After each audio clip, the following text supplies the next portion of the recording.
Thank you for joining us. I am Julie D. Simone. I'm the Program Officer of the Mayor's Wellness Campaign at the New Jersey Healthcare Quality Institute. The Quality Institute is a multi-stakeholder membership organization that convenes healthcare leaders in New Jersey around the common goal of improving the safety, quality, and affordability of healthcare for everyone. And the Mayor's Wellness Campaign is our community health initiative in partnership with the New Jersey State League of Municipalities. The Mayor's Wellness Campaign provides mayors and their teams with evidence-based tools and strategies to champion healthy and active living and to improve the health and wellness of our communities. Over the past 14 years, the Mayor's Wellness Campaign has grown to include over 400 municipalities throughout the state, and we're adding more each year. The Mayor's Wellness Campaign provides mayors with support and guidance to organize a local Mayor's Wellness Campaign committee and to identify pressing local health needs. And in the wake of the current health crisis, we want to continue to bring health and wellness activities to you while we are all at home practicing safe social distancing. And one of the ways that we promote health and wellness in our communities is through healthy cooking demonstrations with local health experts. And so today we have Tony Bianchino from Outrun Your Fork, and he's going to bring one of those demonstrations to us live from his kitchen. We're going to share the recipe on the screen here so that if you want to take a look at the ingredients, you can follow along. And then we'll also share it again at the end as well.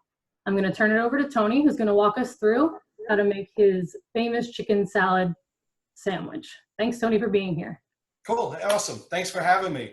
So, guys, I'm excited to be here with you. I want to thank everybody and Julie at the Quality Institute for inviting me in and having me do this cooking demo for you. So, as you can see, we're in my kitchen. This is a very lived-in house. I live here with my wife and my 17-year-old autistic girl and my 14-year-old actor of a son. So we are very lived in. We have art on our wall for my daughter. And today we're going to teach you how to make a chicken salad sandwich. Now I love this recipe because it's unique to the different recipes that people have out there. It's one of the recipes that I created to make something healthy yet delicious and do it in a very quick matter of time. So I do own Outrun Your Fork personal training and nutrition company. We're located in Westfield, New Jersey. We do private one-on-one and small group training, but one of the unique things about what we do is we do nutrition counseling, nutrition workshops, and these lovely cooking demos with this really awesome looking food. So we're going to show you guys today how you can make this dish at home while in quarantine, and I'm going to recommend that you get your kids involved so we can teach them how to eat healthy yet delicious, plus kind of keeps them from bouncing off the walls and gives them something to do. Now, if you have a picky eater at home, we find that these recipes go really, really great with having the children pick out. So when we get back to normal, have them pick out the produce, have them pick out the carrots, the celery, have them pick out some of the colors, the peppers, and smell them. Get them involved in it. And then when they come home, have them help create the dish. You may not want to give them the knife, but you may want to have them bring the food over. You may want to have them put it in the bowl and mix it. And it's a really great way to have your kids get involved and not be such a picky eater. So right now, we did a cooking demo the other week. My daughter got involved and she actually took it over for a little while, which was really, really great. But we're going to do this from our home. So our super secret chicken salad sandwich recipe is about to get not so secret. You're going to learn the 2 secret ingredients that make this thing even more delicious than ever before. Okay? So it's essentially based with chicken. We already pre-prepared a lot of these foods. And I think I'm going to tip this down just a little bit more so you could see the work that I do while I'm here as well. All right. There we go. I'll just kind of scooch down. Good. So we start with chicken breast. We grilled it here. You could throw it in the oven. You could bake it, or you could throw it on a grill outside, however you like to do it. So we grilled 3 or 4 chicken breasts here. You want about 2 pounds of grilled chicken. It'll turn out to be, you know, if you're serving a large amount, if you're serving just you and 3 other people, you could do it with just 1 pound, which is about 2 or 3 large chicken breasts. Here we have a couple, and I'm just going to go ahead and dice this chicken breast, okay? So if you're not a fan of chicken breast and you want to make it, you know, with a little more fat and a little more flavor, you could feel free to use chicken thighs that are boneless and skinless. That'll work as well, but I find that there's so much flavor in this dish from the ingredients that we use that you really can use a lean piece of chicken and it'll just taste fabulous.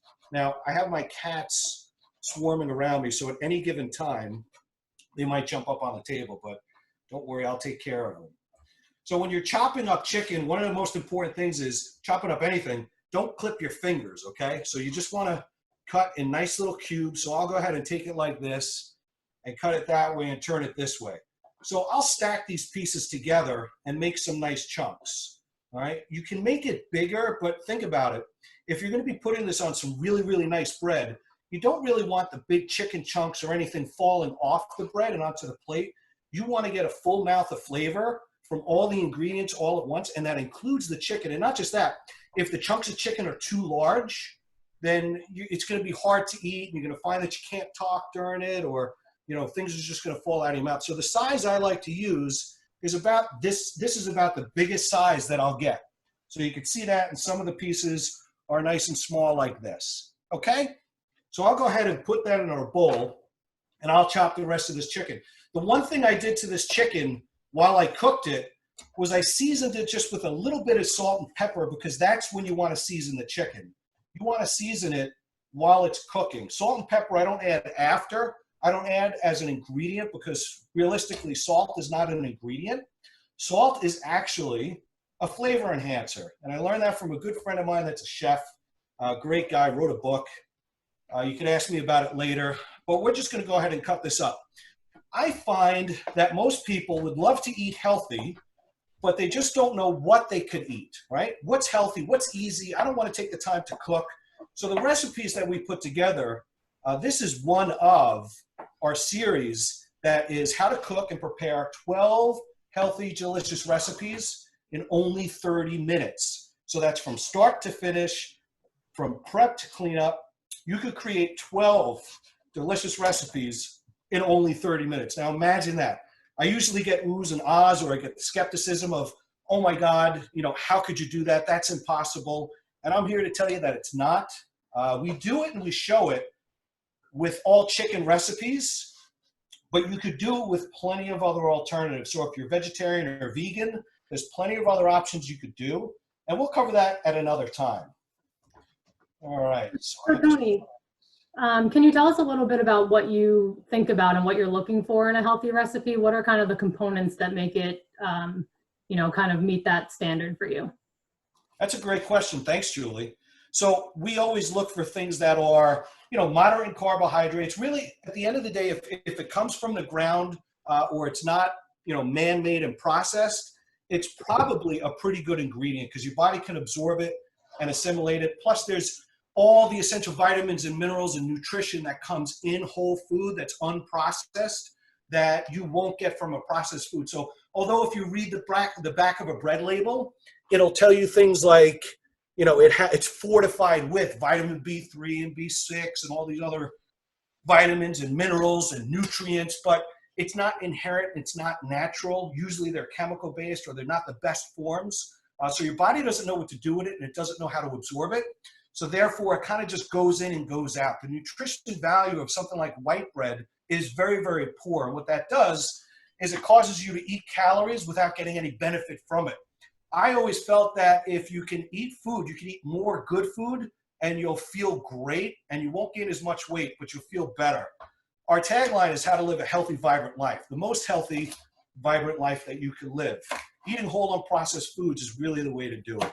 So when you're looking at a healthy dish, that's the most important thing. If it came from the ground, it's probably one of the best things to eat. All right, so whole nuts, right? Fresh fruits and vegetables. If you eat meat, great. If you don't, that's great too. But everything in balance and in moderation. So most of our dishes are, moderate to low in fat, moderate to low in carbohydrates, and a little bit higher in protein. All right, protein keeps you full longer. And what I'm doing is if you notice, I just took some celery and chopped it long ways, and now I'm going to just chop it up and dice it. Okay, but if you're looking at healthy food, you want to eat all the colors. You want to moderate protein, moderate fat, all in balance, or even a little higher in protein. What I was saying before is protein helps keep you satisfied longer. All right, it takes a little longer to digest. What are forms of protein? Well, there's animal proteins like chicken, fish, turkey, beef. There's milk proteins. There's vegetarian proteins. There's protein that comes from vegetables, like soy products. There's a little bit of protein in broccoli, et cetera, et cetera. So if you have a special dietary concern, you can eat protein that fits that.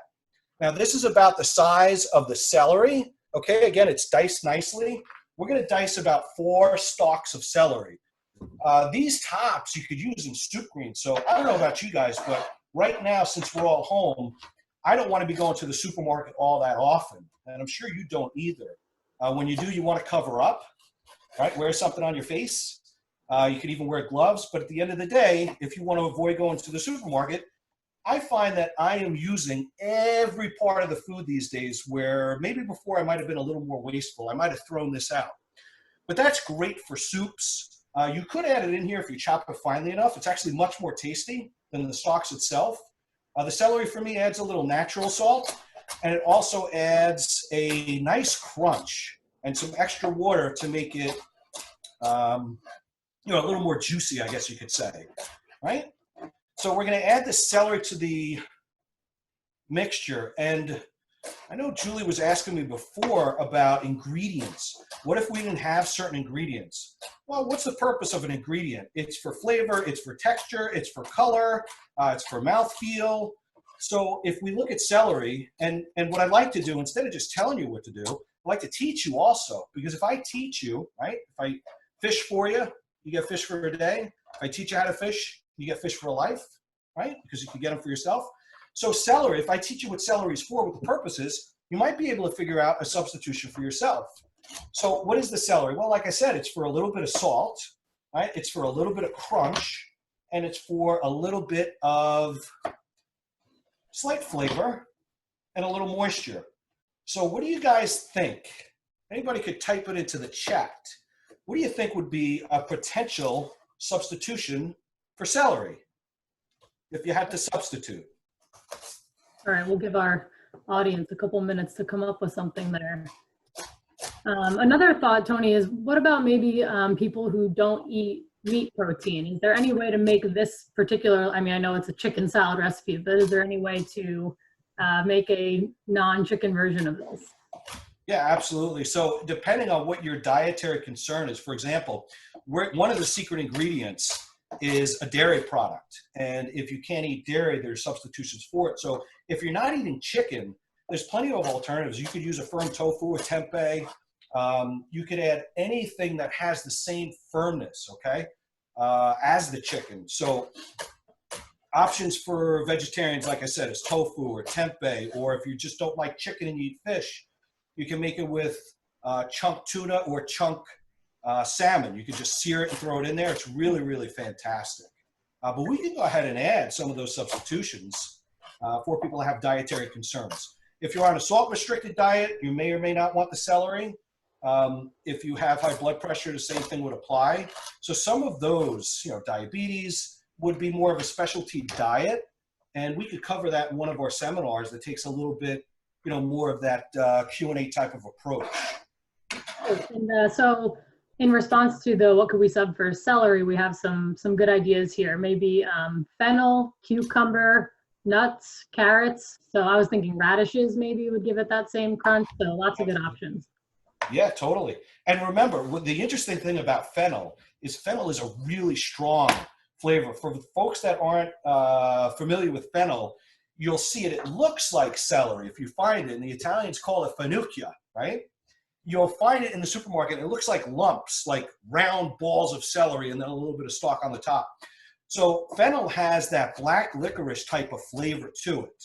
All right, now I'm just going ahead and chopping the carrots up the same way I did the celery. So these are carrots. Now fennel adds that nice strong flavor.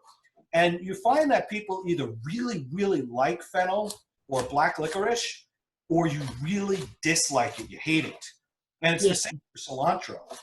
So if you like fennel, you can absolutely add it in. It'll add in a whole different flavor, plus some crunch. What were some of the other things we had, Julie? Another one that just got added that I thought was a good idea was apple. I think that would be a good addition. Cucumber, radishes. And so, yeah, I think in addition to, dietary restrictions or just things that people prefer, like you mentioned, the stores are a little bit crazy right now. So, sometimes they're out of things or people are just trying to avoid them. So it's nice to be able to sub all these in. Yeah, I really like the radishes, whoever came up with radishes. And here's why I really like it. The radish adds a great amount of crunch. It adds the water, but it also is very, very subtle in flavor, and it's not going to overpower the other ingredients in this recipe. when we're looking at recipes, what I always do is I always take the recipe, take a look at it.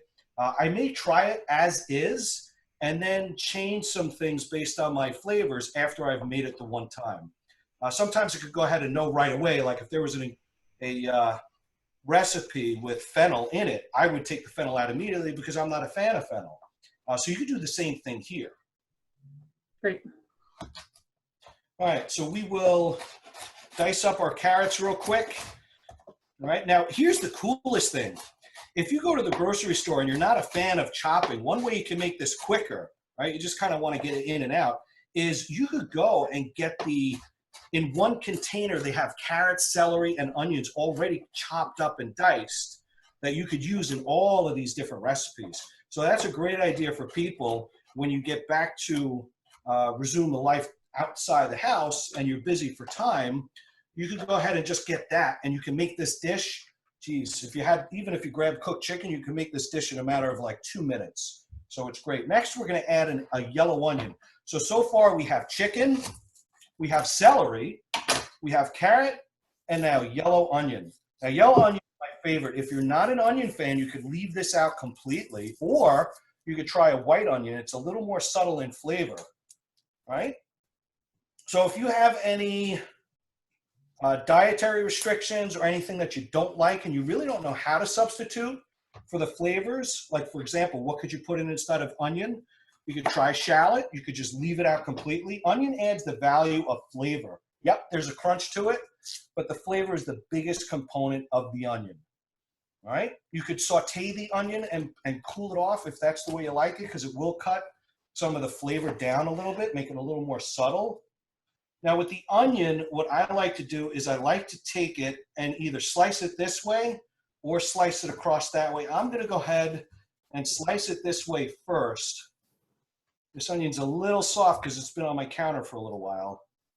All right, so what I do here is I take the entire onion in one shot. Now you got to be careful not to slice your fingers, okay? This is all assuming you're going to work with safety here.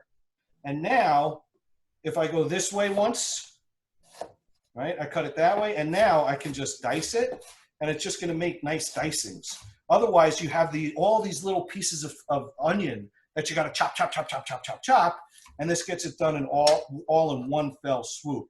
Okay, so that's what the onion looks like, and that was pretty quick and easy. Again, I think this onion is kind of end of life, so it's a little mushy. Tony, we have a question about substitution for onion. How about scallions or chives? Scallions and chives work great. Scallions are a heck of a lot more subtle, so it'll work great. Again, it really depends on your taste. So keep these suggestions coming because they're great and they help people out a lot. Yeah, maybe if we have a better one. You got a big mama? My wife just said she's got a big mama onion. I asked if I wanted a different onion. So if we have one, yeah, like this one, since it's soft, I'll just use this for now. Since it's soft, this would be better right now for soups or for cooking. So if you were going to cook, I don't know, chopped hamburger meat, you can make nice burgers, really good burgers with a little bit of pepper. I don't like salt, so I wouldn't add salt to it.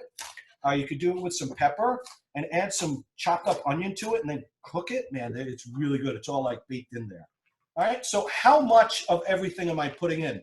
In the recipe, it tells you, I think, I don't know, maybe a quarter cup of each, it says. But for me, I always go by eye. I always put in enough. So if you want to follow the recipe, follow that recipe that's on the card. You know what, Julie?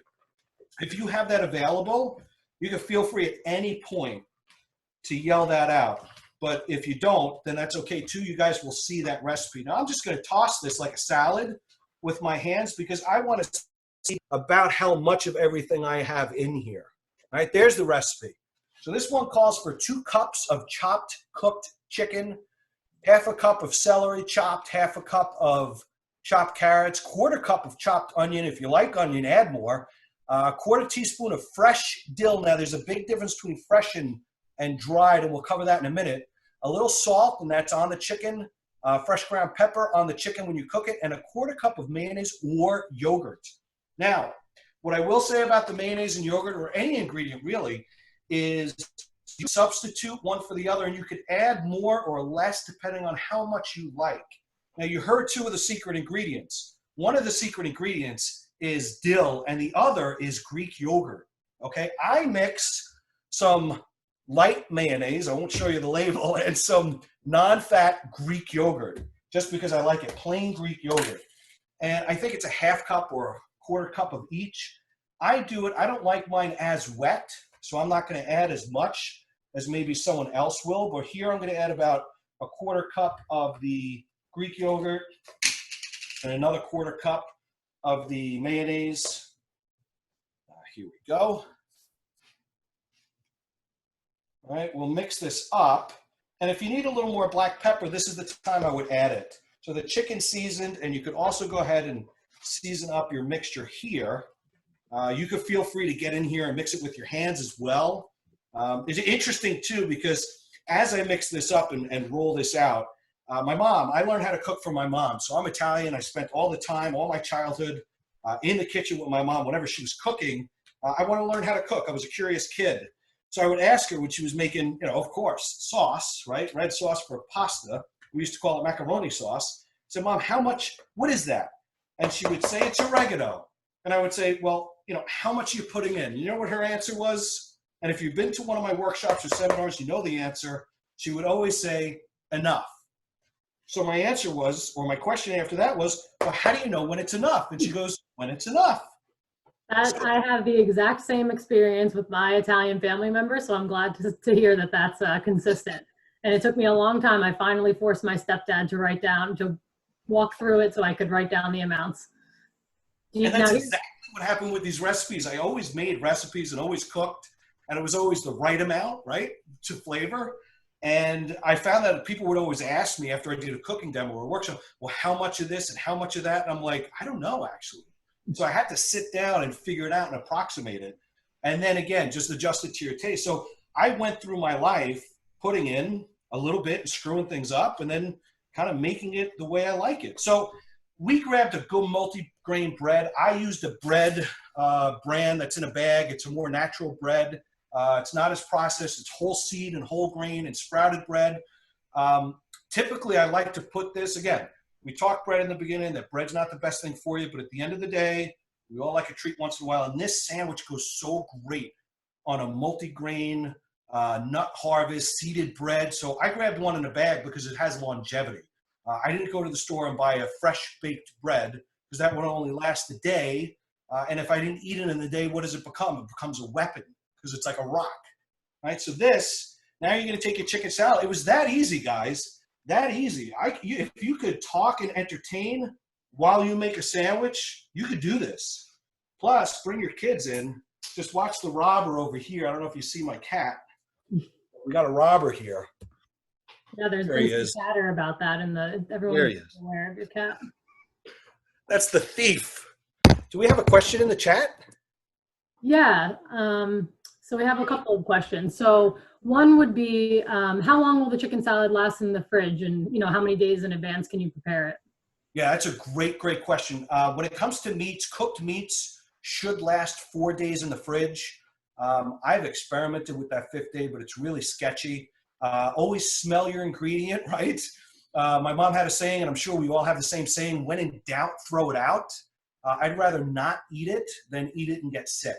That's a great question. The ingredients themselves, don't make the sandwich on the bread and then store it in the fridge because it'll be all soggy, mushy, and nasty.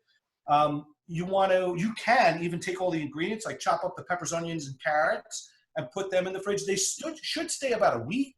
After that, they get a little bit of mushy and the water starts to separate out. So before you mix it up, just carefully take it and strain out the little bit of water, and then you could go ahead and mix it with your chicken. Great, thanks. How about maybe somebody doesn't have access to an oven? Can we cook this chicken in other ways?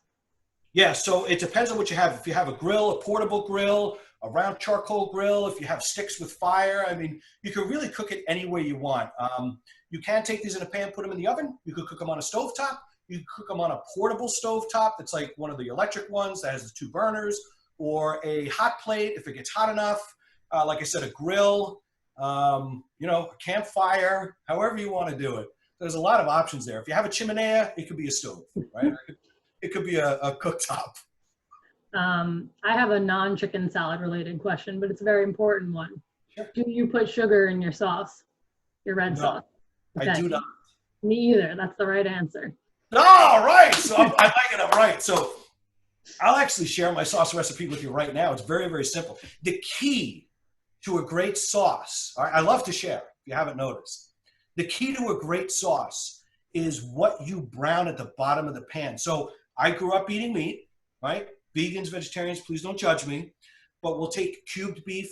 We'll take, now at least I try to be responsible. I get the step 4, step 5 beef. So brown the cubed beef with some garlic, sausage, meatballs, right? That has like pork, lamb, and veal.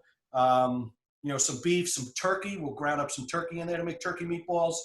Chicken sausage. I like chicken sausage. Anyway, brown all the meat in the bottom of the pan, and it gets all that flavor from the meat pulled out. Then you dump in your tomato and your seasonings. That's the secret to a true, rich, deep sauce. So if you're going to do it with other ingredients, you can brown tomatoes. You could saute tomatoes and almost sear them so they get like that not burned, but that blackening around them, and it'll pull a lot of that tomato flavor out and enhance what's inside and make it really, really sweet. So you get almost like a not burnt tomato, but fire roasted tomato soup in a sauce. Really, really is. There's nothing that compares to it. So you look at that bonus recipe we got in there. Thanks for sharing that, Tony. All Cool. right.